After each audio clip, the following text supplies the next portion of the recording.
When Debjani Mukherjee applied to get a passport renewed and also get her address changed for a new one, little did she know that she would be targeted by the police of a cosmopolitan city like Bengaluru.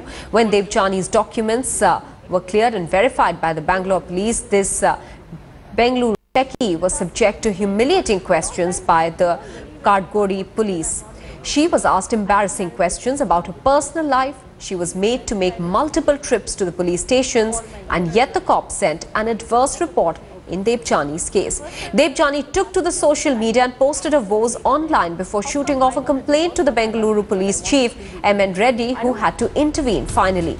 Debjani's story can make any urban office goer shudder. Among the humiliating questions she was faced with, one was about how she was living in with someone before marriage. Another one was about why was Debjani still using her first husband's surname. Now, Debjani's marriage certificate is dated 27th October 2014. The police questioned her as to how she could be living in with her partner since the 1st of March 2014 and said that it simply isn't right. 6 trips to the police station, getting documents from her company HR and then getting them attested from the apartment association yielded nothing but an adverse report from the police. While the tone of the cops may have changed after Debjani's complaint to the Bengaluru police chief and after her case was highlighted on headlines today, the citizens need to know what action will M.N. Reddy take against the errant cop and what is being done to sensitize our police force. Then they looked at it and said, why have you mentioned that you've been living in this address from March 2014, but your marriage certificate says you were married on October 27th? I said, because that's the truth.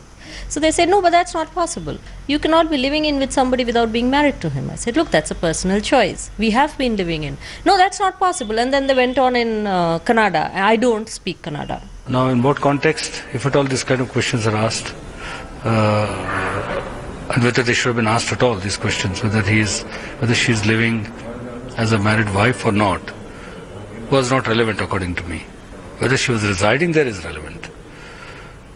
So I have ordered an inquiry by the Deputy Commissioner and I've asked him to submit a report in 2 days. If the truth comes out that what she's saying is true or anything like that is true, I will act on the Inspector Office. Pratibha Raman is now joining us with more details on that story. Pratibha, we heard the police chief there saying that an inquiry has been ordered into the case. But what about taking some action immediately against the cop? Well, in fact, it's now that the top cop has decided to take some action because initially when she had complained to the police had only merely forwarded that complaint and did not really do anything about it. But it's only after several follow-ups through tweets, through Facebook and all that finally she's got some answers to it. In fact, after questioning the regional passport office as well as the police, now the police has given a clear report in contradiction to the adverse report that was given by the police earlier. And since the first and foremost priority for the police commissioner was to ensure that the clear report is given and that the whole process runs smoothly before her passport renewal takes place. And now with the inquiry and the findings of it, he would be taking some stringent action, and that has been the promise that has been made by the commissioner now. All right, Pratibha, do stay on with us because we are also joined by Debjani Mukherjee at this point. Debjani, what was your first reaction when the cops asked you such personal and rather humiliating questions?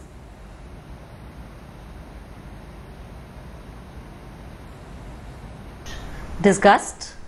And I think more than me, my husband told him, how does it matter to you who I live with? We were really disappointed and frustrated. So Debjani, Bangalore is considered a cosmopolitan city, but these incidents are clearly a dampener. What do you have to say about it? Has your experience made you change your mind about Bengaluru? See, a city becomes cosmopolitan not just by the people who live in there. It's more about the people who run it too. Bangalore is cosmopolitan because people from all over the world are living here. Yes. But the authorities who are still running it are not. They are still medieval, kind of feudal in their thought process. They refuse to speak to us in English. They want to insist that we speak in Kannada. They have issues with us living in, or I mean all kinds of, you won't believe it. There was one more thing that I have not mentioned here. I was married before to somebody whose surname is a Mukherjee, and I decided to retain it because all my investments and everything is in that name. That's a personal choice I made. Absolutely. The first time when I went to the passport office, I had to answer the lady there, how come I got a divorce from my husband but I want to still retain his surname? I don't understand how this has got anything to do with anybody other than me. Many thanks, Debjani, for talking to us and bringing to us your ordeal. In fact, it is a lesson for many people. In fact, through Debjani's story, at least some action will be taken in this case. But Pratibha, help us understand how people have been reacting on social media to Debjani's ordeal. Well, in fact, what was surprising is initially when Debjani posted her passport woes on Facebook, people were telling her that either she has to go in for a bribe or, you know, just pray to God. These were the kind of reactions which completely shocked even Debjani herself, because people seem to be putting themselves on such vulnerable positions and not really doing anything about it. Nobody really wants to question the system, and that is the kind of city that we are talking about. So the moment she decided that this is the city that we are living in, she decided to raise questions. She decided to go ahead and fight this out, and that is when she dashed off the letter to the police commissioner herself, and also tried to pull up some contacts so that she could go to the regional passport office and find out what really has happened there. So you really need someone like that in order to ensure that the system does not really work like this, and there is indeed a change in the system. But clearly it does nothing for the image of Bengaluru, which most people consider cosmopolitan. Pratibha, many thanks for getting us details.